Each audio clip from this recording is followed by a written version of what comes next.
लेकर आप आए हैं? आज जो हम यहाँ पर आंदोलन आए हैं, किसानों की जो प्रमुख मांगे हैं कि किसानों के घरों पर इसी सरकार में 2019 में किसानों की खतौनी से हटाकर किसानों के घरों पर नोएडा नाम दर्ज कर दिया गया है। आज किसान के घर नहीं है, नोएडा प्राधिकरण अपना घर बताता है। तो हमारी जो पहली प्रमुख मांग है यही है कि किसानों के घरों पर किसानों का नोएडा नाम दर्ज हो, किसानों की आबादियाँ जहाँ पर हैं जैसे के आधार पर छोड़ी जाए। जो हमारी दूसरी प्रमुख मांग है, किसानों ने अपनी जमीन जो इनको दे दी विकास के लिए, हमें एक नक्शा 11 मिलता है जिसमें 90% पैसा किसान ने ले लिया और 10% पैसा हमने यहीं पर कटा दिया। किसानों से बोला गया कि 10% का आपको आबादी के लिए भूखंड दिया जाएगा, लेकिन वो इन्होंने अपनी बोर्ड मीटिंग में आके 5% कर दिया और आज उस 5% भूखंड के लिए भी किसान दर दर की ठोकरें खा रहा है। किसानों को वो 5% के भूखंड भी नहीं मिल रहे हैं। आए दिन पूंजीपतियों में जमीन बेची जा रही है और किसानों को सिर्फ बताई जाती है कि हमारे पास देने के लिए जमीन नहीं है। किसानों की तीसरी जो प्रमुख मांगे हैं, सन 76 से लेकर 97 के बीच में जो किसान कोटा स्कीम हुआ करती थी,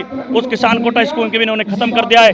इंडस्ट्री में किसानों का कोटा हुआ करता था, वो भी इन्होंने खत्म कर दिया है। आज आप गाँवों को देखिए, शहर की तर्ज पर इन्होंने गाँवों को स्लम में तब्दील कर दिया है। कोई सीवरेज इनकी कोई बढ़िया कंडीशन में नहीं है, कोई पानी की व्यवस्था नहीं है। सिर्फ ये गांव, ये प्राधिकरण भगवान भरोसे है।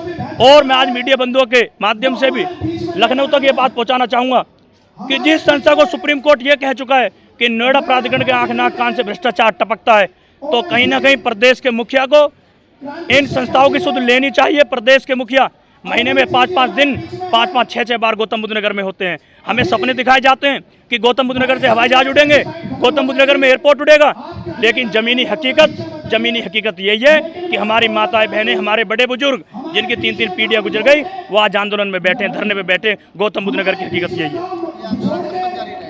यह आंदोलन अनिश्चितकालीन धरना प्रदर्शन है। जब तक किसानों की सभी मांगे नहीं मान ली जाती, यथावत यह आंदोलन ऐसे ही जारी रहेगा। ये हमारी बातों को आराम से मानेंगे तो मानेंगे, वरना हम इस प्राधिकरण में तालाबंदी करेंगे और हम इन अधिकारियों को भी यहाँ पर काम नहीं करने देंगे। कितने गांव के किसान यहाँ मौजूद हैं और ये क्या रणनीति अपना रहे हैं? नोएडा के यहाँ पर 81 गांव के किसान हैं, लेकिन समर्थन में, क्योंकि गौतम बुद्ध नगर में सभी किसानों की लगभग एक ही मांग है, तो पूरे गौतम बुद्ध नगर से यहाँ पर किसान मौजूद है।